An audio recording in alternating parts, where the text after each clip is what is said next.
Shalom, shalom. Podeis assentar, amém? Glória a Deus. Que bom que você veio. Amém? Diga para o seu irmão aí, que bom que você veio. Amém? É muito importante nós podermos estar aqui para juntos celebrarmos o Senhor e também estarmos participando da ceia, a ceia do Senhor. Amém? Creio que Deus tem uma palavra para a sua vida. Diga para o seu irmão aí, você precisa de uma palavra? Se você precisa de uma palavra, fique atento. Deus pode falar com você nessa noite. Amém? Eu quero orar com você antes de nós darmos início à ministração da palavra. Quero orar com você para que Deus possa estar fazendo um milagre na sua vida. Para que Deus possa manifestar o poder dele na sua vida de uma forma sobrenatural. Para que o Eterno possa derramar sobre a sua vida a sua graça, a sua misericórdia, o seu amor, o seu poder, a sua presença seja constante em nós e que nós possamos viver o sobrenatural de Deus, no qual Ele deseja que nós vivemos. E isso é muito importante, nós estarmos focados naquilo que Deus tem para nós, ou aquilo que Deus preparou para nós, e entendermos qual é o propósito de Deus para as nossas vidas. E hoje, como é um dia como qualquer outro, mas é um dia que separamos para estar celebrando a ceia, se torna assim um dia especial, mas não difere dos outros dias. Porque a vida espiritual que eu carrego, ou a vida espiritual que eu preciso ter, ela precisa ser no dia a dia, todos os dias. Não em algum tipo de evento ou coisa semelhante. Então eu quero chamar a sua atenção para que você possa observar e entender que Deus tem um propósito e um desejo de manifestar a sua glória na sua vida todos os dias. Há uma necessidade de nós nos posicionarmos conforme a palavra de Deus. Quero louvar a Deus pela vida do Branco, mas da pastora Miriam, do pastor Branco, mas da pastora Miriam, que preparou essa mesa, que tem preparado uma mesa todos os meses, uma vez por mês, apesar que outros dias nós ceiamos também, mas no dia da celebração eles têm preparado com todo carinho, para que você possa participar desse momento de comunhão com o Eterno. E isso é importante nós começarmos a compreender e valorizar aquilo que Deus deixou como poderia dizer um ritual. Muitas pessoas vão dizer o seguinte: ritual é coisa de religioso. Não. Ritual é o que a Bíblia deixou para que nós fizéssemos, mas com um coração voltado a uma motivação correta. Não como um legalismo ou simplesmente para agir de forma mecânica. E isso é importante você compreender e entender o seguinte, que não deixa de ser um ritual. Primeira coisa, porque nós não vamos comer o corpo, literalmente, e não vamos beber o sangue, literalmente. E sim vamos estar fazendo o quê? Através da simbologia, uma ação, um ritual espiritual que nos leva a cumprir um mandamento.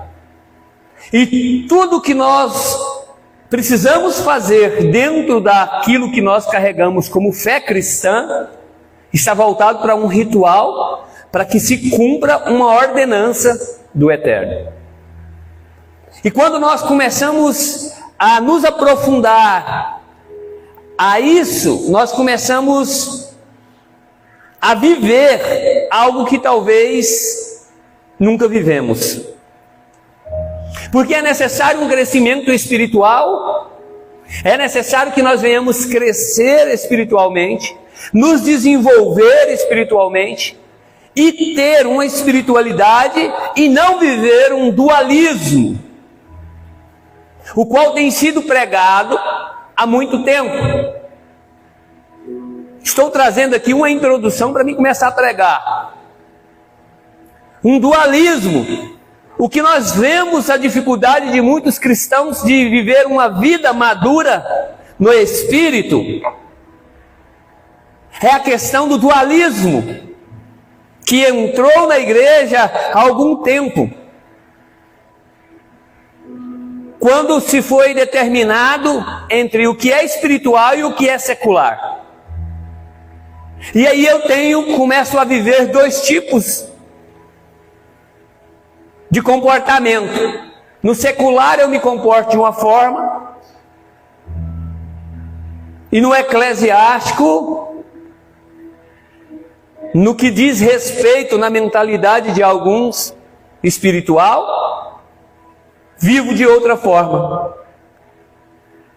E não existe um dualismo. O que existe é que eu sou um ser espiritual e que preciso ser espiritual em todo o tempo. O meu trabalho não é menos espiritual do que este culto. O meu relacionamento dentro da minha casa com os meus filhos e com a minha esposa não é menos espiritual que esse culto. O meu relacionamento com os meus amigos, com as pessoas que me cercam, não é menos espiritual do que esse culto. Porque da mesma maneira que eu me comporto aqui dentro dessas quatro paredes, eu preciso me comportar fora delas. E por isso é interessante nós começarmos a compreender e entender algo muito importante. E por isso hoje eu preparei algo, ou eu meditei em algo, para que possamos trazer aqui, nessa noite, para você, que nós possamos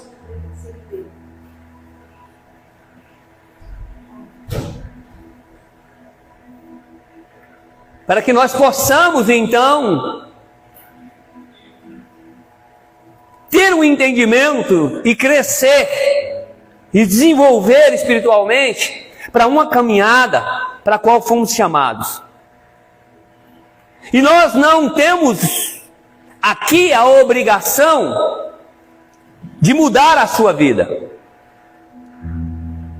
Não temos obrigação e nem temos como fazê-lo. Porque isso precisa partir de uma decisão vinda do seu próprio interior. Uma questão que nós olhamos e vemos que é muito importante é a forma que Deus age. Por muito tempo eu achava que Deus nos obrigava a fazer aquilo até mesmo que nós não queríamos fazer. E muita gente tem pregado isso: se você não vem por bem, não vem por amor, vai vir pela dor, porque Deus vai te trazer. E não funciona dessa forma, porque precisa ser uma decisão voluntária, individual de cada um de nós, para vivermos aquilo que precisamos viver. Existe um propósito de Deus para a sua vida que me assiste, existe um propósito de Deus para a vida de todos esses vocês que estão aqui, e existe um direcionamento e um destino para que você possa chegar nele. Mas Deus não vai obrigar que você o faça. Se você fala para Deus que quer ser uma pessoa que simplesmente vem na reunião, senta na reunião, assiste a reunião e vai embora para sua casa, Deus vai falar para você: joia. Se você é uma pessoa que vem na reunião ou que se envolve no ministério e diz: eu quero viver algo mais, e começa a fazer algo, começa a ter um desenvolvimento espiritual, Deus vai falar: bom. Mas se você fala: eu quero me imergir, mergulhar e viver tudo aquilo que o Senhor tem para mim, Deus vai falar para você: bom. Porque Deus não quer que você faça algo contra a sua própria vontade, mas não significa que se você não fizer, não vai haver uma prestação de contas.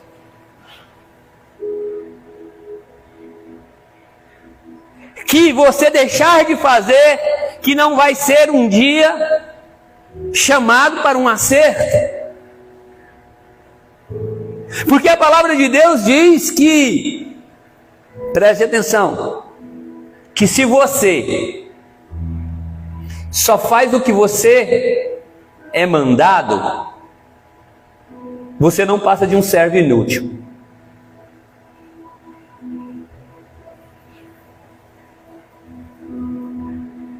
Isso quem disse foi Yeshua. E quando nós olhamos para essa questão, para esse momento, nós começamos a compreender porque Jesus disse aos seus discípulos o seguinte: se alguém te mandar andar 1 milha, ande 2.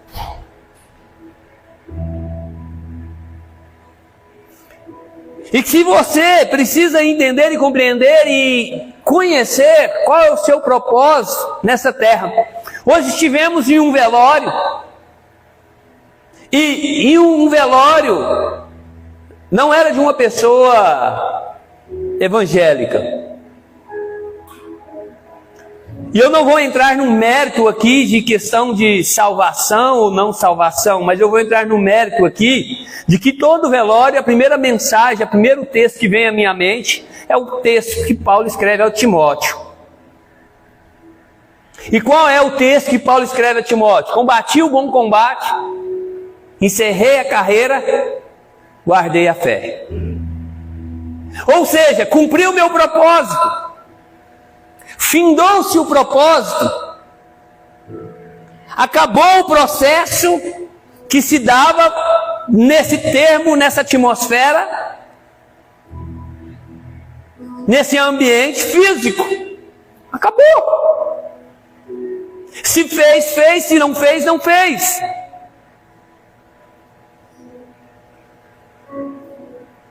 A maior estrutura de morte que existe é chamado tempo. E o tempo passa e não volta. E o que eu não fiz hoje, eu não vou poder fazer amanhã, dentro do mesmo espaço, outro tempo. Mesmo espaço físico, tempo. Já era. Eu posso fazer o que eu não fiz hoje, amanhã. Mas o tempo de hoje já se foi. A maior cadeia de morte que existe é o tempo.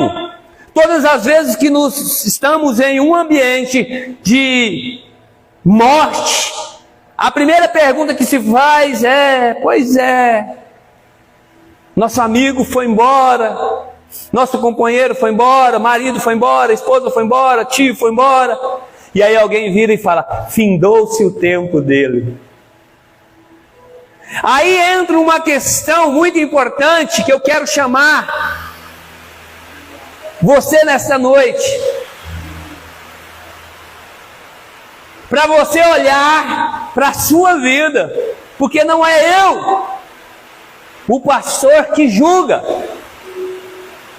O pastor libera princípios. O mestre libera princípios. O pastor ensina, o mestre ensina. Mas quem toma a decisão de viver aquilo que precisa viver é você, sou eu. E isso é importante, nós começarmos a viver um tempo de introspecção, viver um tempo de meditação, um tempo de imergirmos naquilo que vivemos e como vivemos. Por isso, nessa noite eu tenho um tema para ministrar a sua vida. Antes que você vá para a comunhão da ceia, existem algumas especificações para que você possa estar participando da ceia. E isso é muito importante porque é necessário que você entenda qual é o seu propósito, para que você foi colocado nessa terra, para que você foi chamado para fazer nesse tempo. Entendendo isso, você vai poder ter mais habilidades para cumprir o propósito, para viver aquilo que você precisa viver. A palavra de Deus vai dizer que há tempo para todas as coisas debaixo da terra, ou debaixo do sol e sobre a terra. Há tempo de chorar, há tempo de sorrir,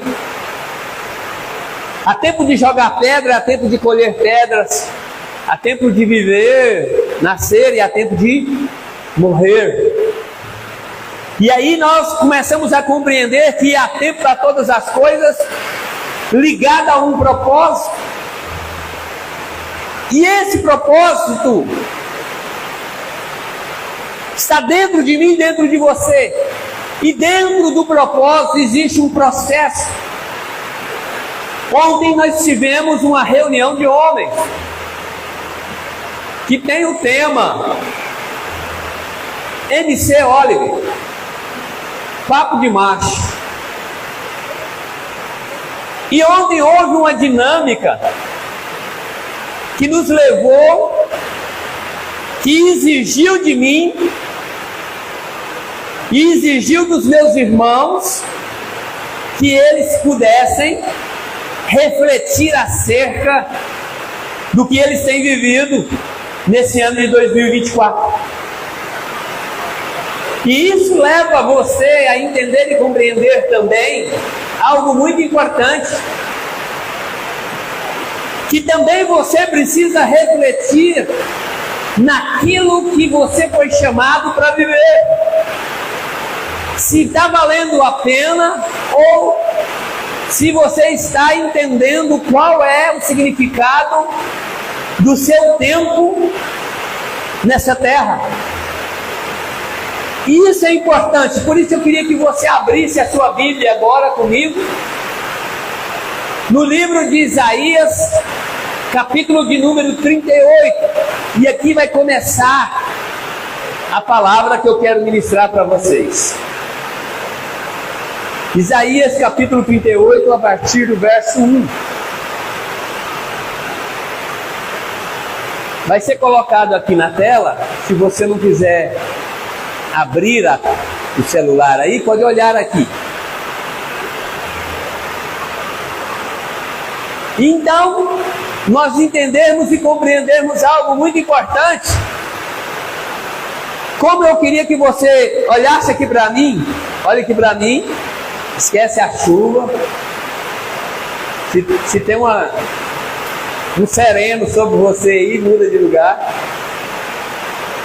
E eu queria que você entendesse que não é uma questão de querer expor alguém, ou não expor alguém, ou querer apontar alguém, ou julgar alguém, mas de trazer o que a palavra de Deus traz como instrução para a minha vida diária. E dentro desse texto eu não vou interpretar o texto, mas vou fazer uma aplicação, uma aplicabilidade. E o texto diz assim: naqueles dias, Ezequias adoeceu de uma enfermidade mortal. E veio a ele o profeta Isaías, filho de Amós, e lhes disse: assim diz o Senhor: põe em ordem a tua casa, porque morrerás e não viverás. Versículo 2: então virou Ezequias o seu rosto para a parede e orou ao Senhor e disse: ah, Senhor, peço-te, lembra-te agora de que andei diante de ti em verdade e com coração perfeito, e fiz o que era reto aos teus olhos. E chorou Ezequias muitíssimo. Amém? O que eu quero trazer com isso? Primeira coisa que nós precisamos entender e compreender é que veio até ele uma palavra de Deus dizendo a ele que havia uma necessidade de colocar a casa em ordem, porque o tempo dele estava findando. E o que eu quero que você entenda é que muitas vezes existem coisas na nossa vida que só acontecem quando eu não mudo o meu posicionamento, ainda que seja uma sentença de Deus. E esse tempo é um tempo de analisarmos e olharmos para nós. E é interessante que ele não nega, dentro do texto, ele não nega que havia uma necessidade de colocar em ordem a sua casa. Ele disse: e adoeceu de uma enfermidade mortal, e veio ter com ele o profeta, filho de Amós, e disse: assim diz o Senhor, põe a tua casa em ordem, porque morrerás e não viverás. No versículo 2, ele virou o rosto para a parede. Em algum momento da nossa vida, é necessário que nós venhamos virar o rosto para a parede. Isso fala de um momento de introspecção, fala de um momento de meditação, fala de um momento de eu colocar a minha mente para refletir como eu tenho vivido, como eu tenho andado, como eu tenho feito aquilo que eu preciso fazer. E quando ele vira o seu rosto para a parede, ele traz à memória o tempo que ele andou reto na presença de Deus. E aí a Bíblia diz que então virou Ezequias o seu rosto para a parede e orou ao Senhor e disse: Senhor, peço que te lembre agora de que andei. Olha para mim, e eu queria te perguntar: qual é o verbo que está essa palavra andei? Qual é o verbo, gente? Passado. Significava que ele não estava andando, mas ele disse: eu já andei reto. Em verdade, alguns momentos, em algumas áreas da nossa vida, nós conseguimos andar com retidão, mas devido a circunstâncias, situações, pode ocorrer que eu não consiga andar em retidão. E é necessário que o Senhor nos chame a atenção para que eu vire para a parede e relembre que andei em retidão, que andei em verdade, e me arrependa daquilo que eu não tenho feito como deveria fazer e mudar a situação para que eu não morra. Havia uma sentença. A palavra de Deus diz que Ezequiel já tinha ido embora. Olha só, quer ver? Com verdade, coração perfeito, e fiz o que era reto aos seus olhos. E chorou Ezequias muitíssimo. Versículo 4. Então veio a palavra do Senhor a Isaías dizendo: vai e dizes a Ezequias. Vai e dizes por quê? Porque já não estava mais na presença do rei. Ele já tinha ido. E Deus revoga uma sentença de morte por causa de um coração quebrantado. Sentenças que são lançadas sobre as nossas vidas não são revogadas porque não há arrependimento. Sentenças que são lançadas sobre as nossas vidas porque pecamos não são revogadas porque não existe arrependimento. A palavra de Deus diz o seguinte: toda a alma é minha, a alma do Pai, a alma do Filho. A alma que pecar, essa morrerá. E ele reconhece e se vira para a parede e começa a compreender que existe a necessidade de ele estar colocando em ordem aquilo que estava fora do lugar. Não porque hoje é ceia, porque nós não costumamos pregar aqui arrependimento porque é ceia. Nós costumamos pregar aqui todos os dias princípios, mandamentos, estatutos e ordenanças. E isso é o que a palavra de Deus traz para nós como escritura de Deus, para que vivêssemos nela. A palavra de Deus, ela traz até nós uma palavra que diz que nós recebemos a salvação através de Yeshua, mas que essa salvação nos faz caminhar para andar nas boas obras. E isso é o que precisa ser compreendido e entendido. Que há momentos da nossa vida que é preciso parar e pensar. É preciso nós pararmos e entrar numa profunda meditação em relação à minha vida e não à do meu esposo, e não à da minha esposa, e não à do meu filho, não à do meu irmão, mas em relação à minha própria vida. E isso é importante porque eu fui chamado para viver a minha vida de uma forma, construindo a minha vida com significados eternos e não temporal.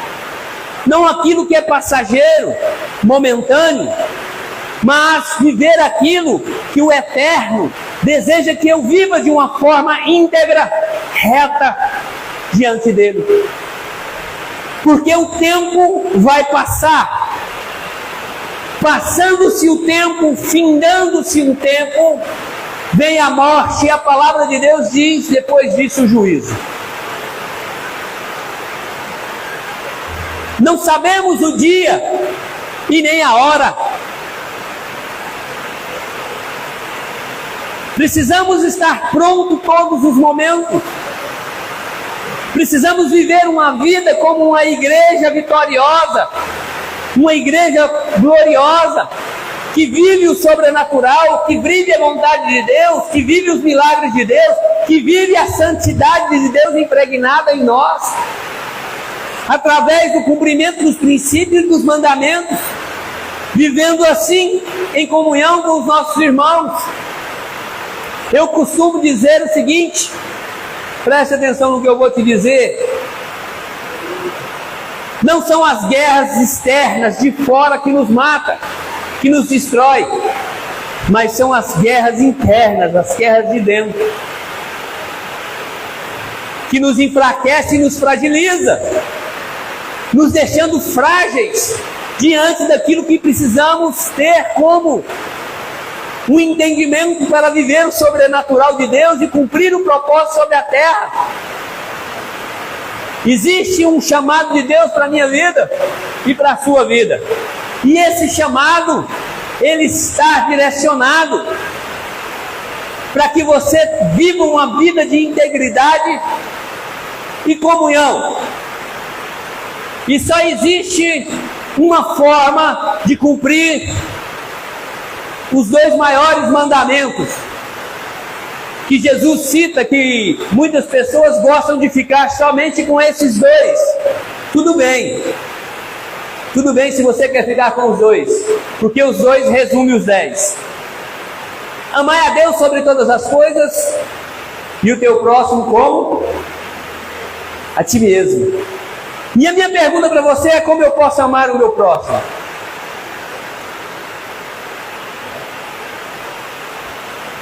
Na prática, amar o meu próximo. Você poderia me dizer, se eu perguntasse para você agora, como eu poderia amar o meu próximo? E você poderia me dizer, na prática, como eu poderia amá-lo com poucas palavras? Só existe uma forma de você amar o seu próximo, Aline, e eu amar o meu próximo, cumprindo os mandamentos.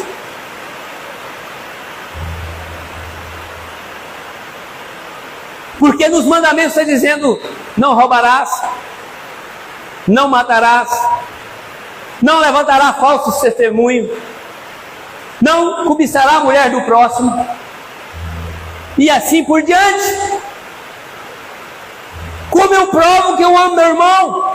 Cumprindo os mandamentos, vivendo os mandamentos, deixando que seja inserido dentro de mim a lei de Deus.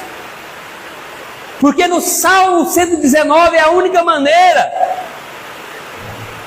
No Salmo 119, 9, coloca para mim por favor. É a única maneira. O segredo de Yeshua de ser santo estava no Salmo 119. Porque o Salmo 119 vai dizer o quê? Como poderá o jovem purificar a sua vida? Como purificará o jovem o seu caminho? Observando conforme a tua palavra. E outra versão diz: como purificará o jovem a sua vida? Cumprindo os seus mandamentos.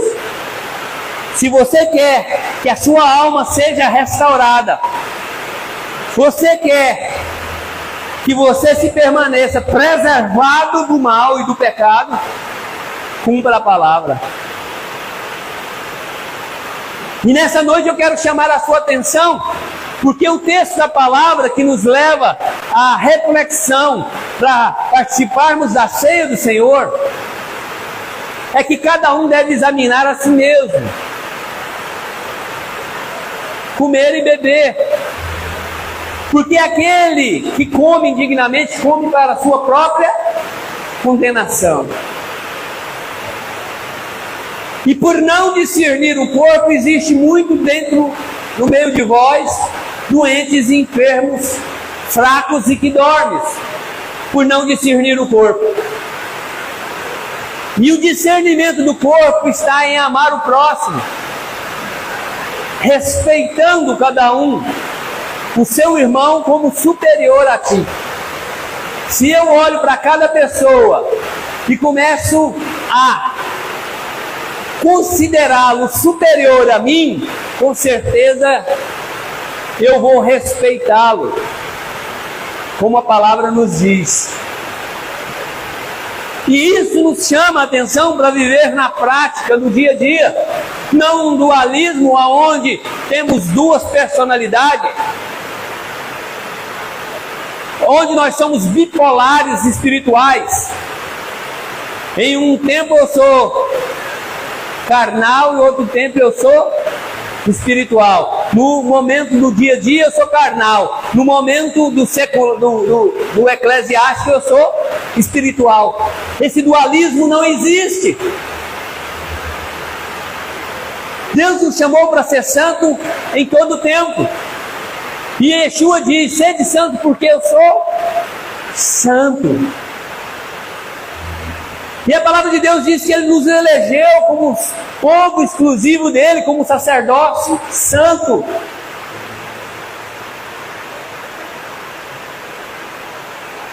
E nós precisamos ter isso em mente e começar a praticar isso no meu dia a dia.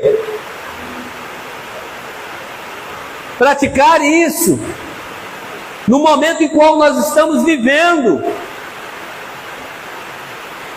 E muitas vezes nós encontramos pessoas que têm dificuldade de perdoar. Nós encontramos pessoas que têm dificuldade de amar.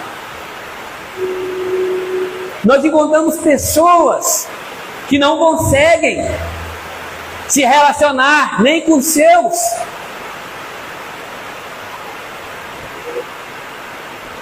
Por causa do orgulho. Carregamos uma indumentária de herói, com medalhas cravadas no peito, mas muitas vezes por baixo dessa indumentária de herói, temos então uma lepra que precisa ser purificada, curada, sarada, assim como Naamã. Você nunca poderá pôr na vitrine aquilo que você não tem no estoque. Não tem como você oferecer paz se você não tem paz no estoque.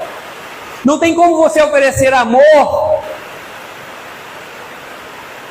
ainda que você diga que tem amor para dar, se no estoque não tem. Jamais poderá você colocar na vitrine aquilo que você não tem no estoque. Ninguém pode dar aquilo que não tem. Pessoas amargas não conseguem transmitir paz. Pessoas rancorosas não conseguem transmitir amor. Pessoas frias não conseguem transmitir afeto e carinho.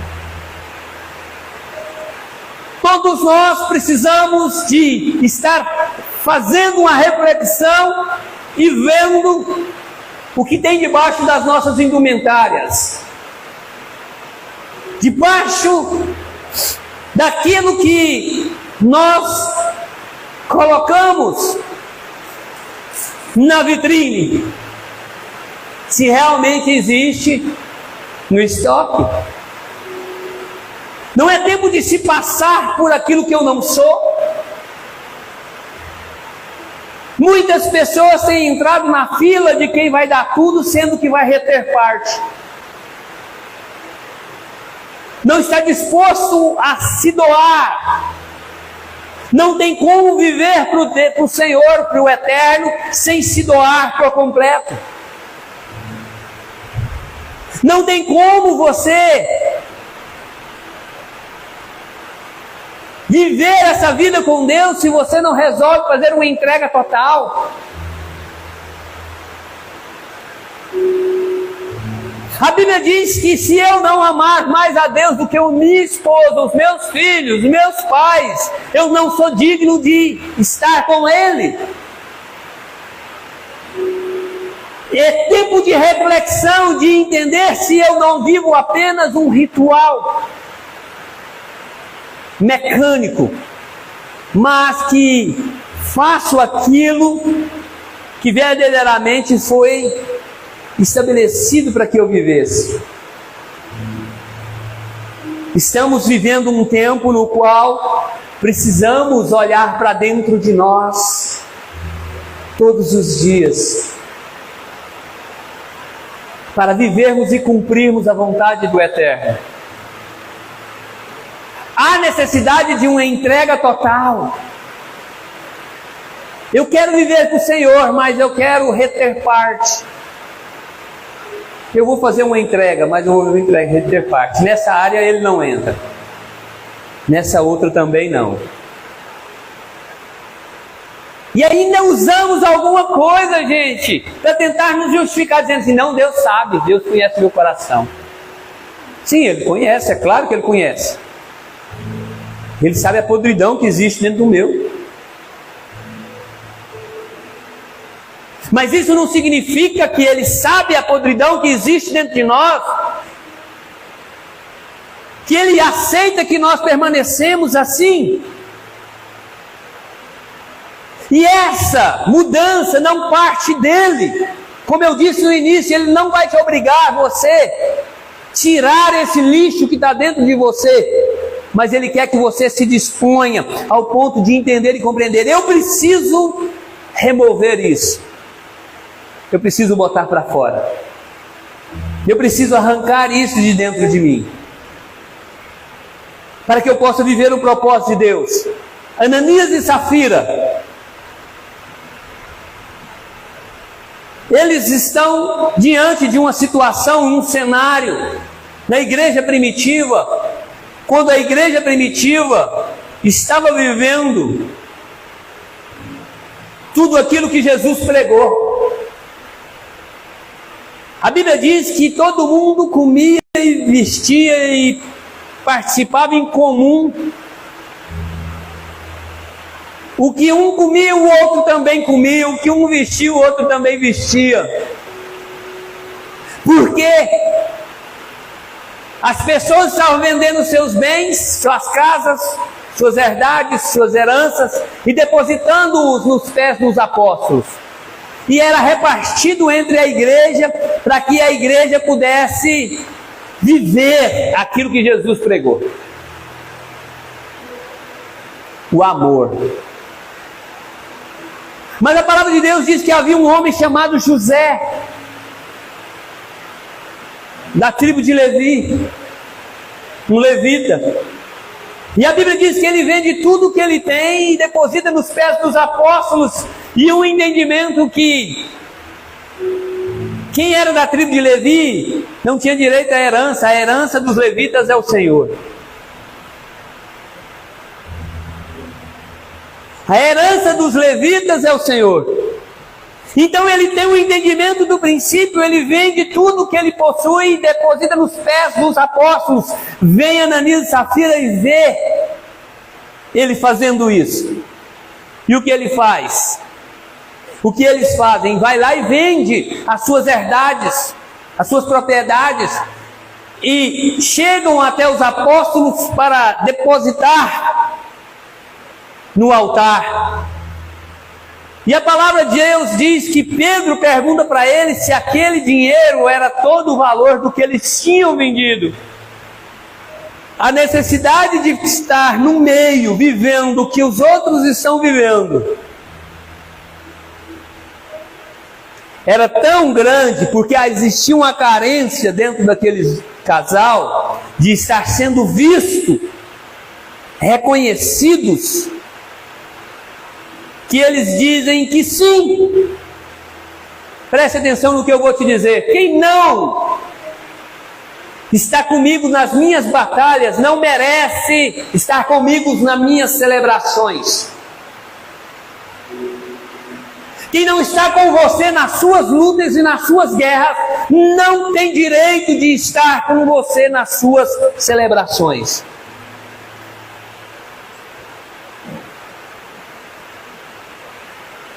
Nós precisamos compreender que eu preciso viver aquilo que Deus me chamou para viver de uma forma madura. E eles mentem. E Pedro fala para ele: por que mentiste ao Espírito de Deus? Você vai morrer. Por acaso o dinheiro não era teu? Se você não quisesse dar nada, você não precisaria dar nada, porque é seu. Porque você mentiu ao Espírito Santo, você morrerá. E a Bíblia diz que ele morre. A sua esposa vem logo depois. E quando se aproxima, ele faz a mesma pergunta, ela também mente.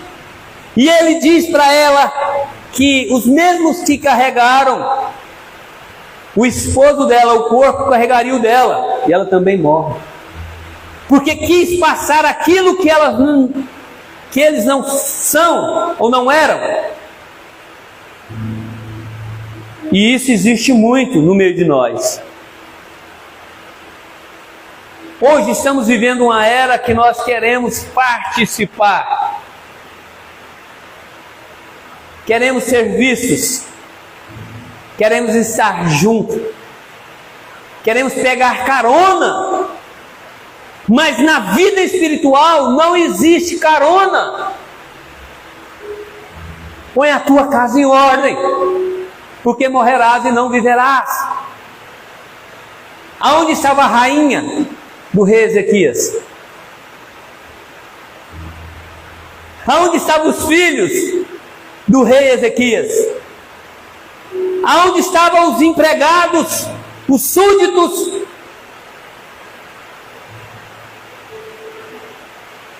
Nesse momento, você está só. E ainda que você tenha alguém com o qual você compartilha da sua alma ferida, nesse momento você não poderá compartilhar, porque é individual. Ainda que você tenha alguém hoje que concorda com as suas atitudes, e que até diz que você está certo em viver dessa forma, quando chega o momento, esse momento você vai ter que encarar só.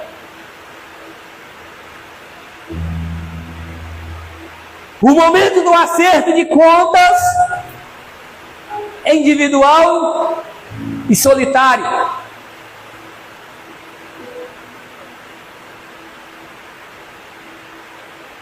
Eu não sei se você já viveu um momento de desespero, o qual você só se encontrava só e não tinha nenhuma alma viva próxima de você.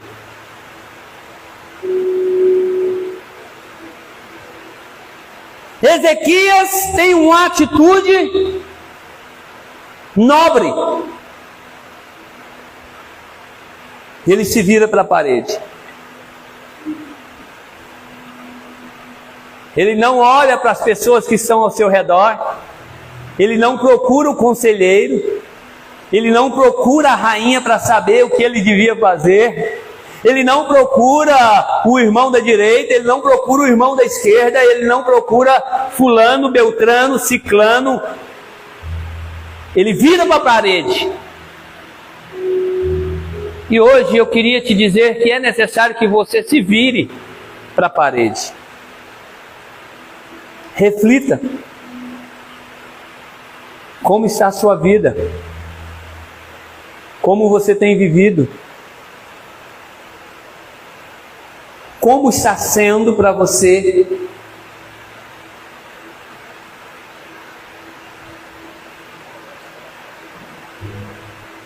Se o Eterno se materializasse e comparecesse diante da sua presença hoje, o que ele encontraria em você?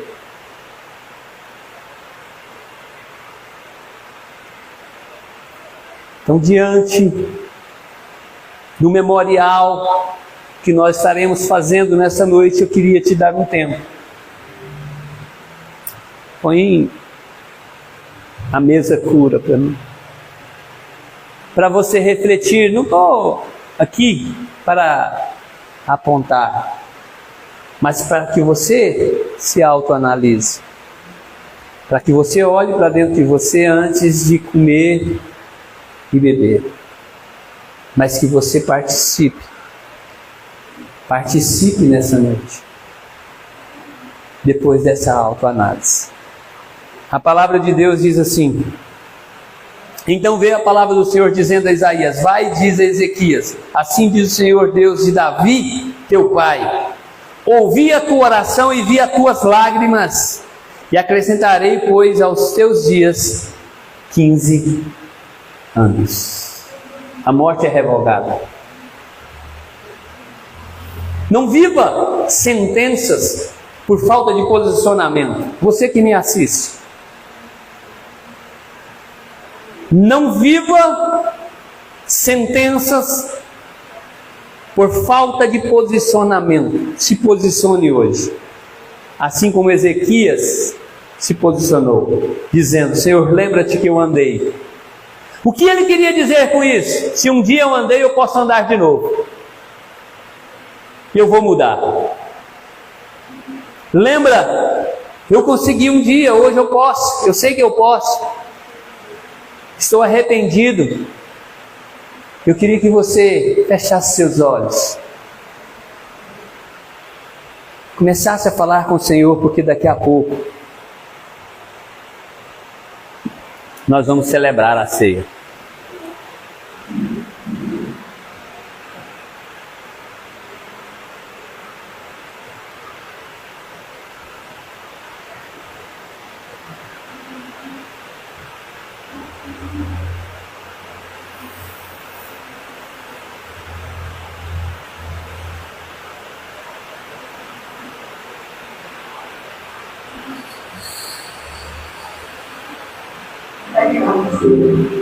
Eu descobri a extensão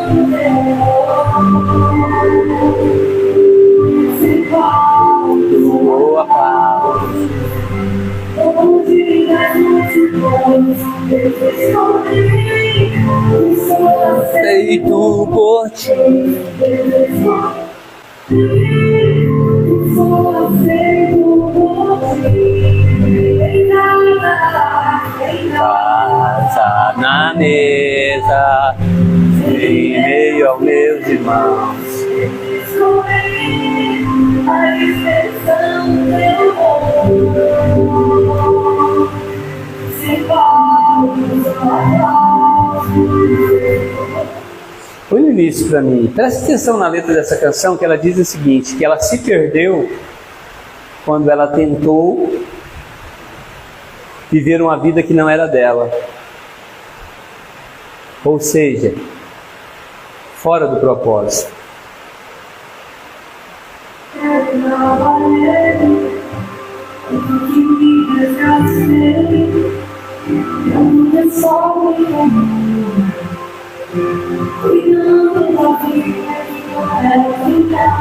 Nada sabe o valor. Tentando te impressionar. Será que um dia eu poderia ser suficiente? Como tentava ver, eu tenho que me deixar ser. Como só me queimou, cuidando da minha Que não era minha. nossa valor. Como te impressionar. Será que um dia eu poderia ser suficiente? Em casa, na mesa, Esse momento em meus irmãos, é um momento de mesa, a extensão é um momento de comunhão. É na mesa que descobrimos a extensão do amor de Deus.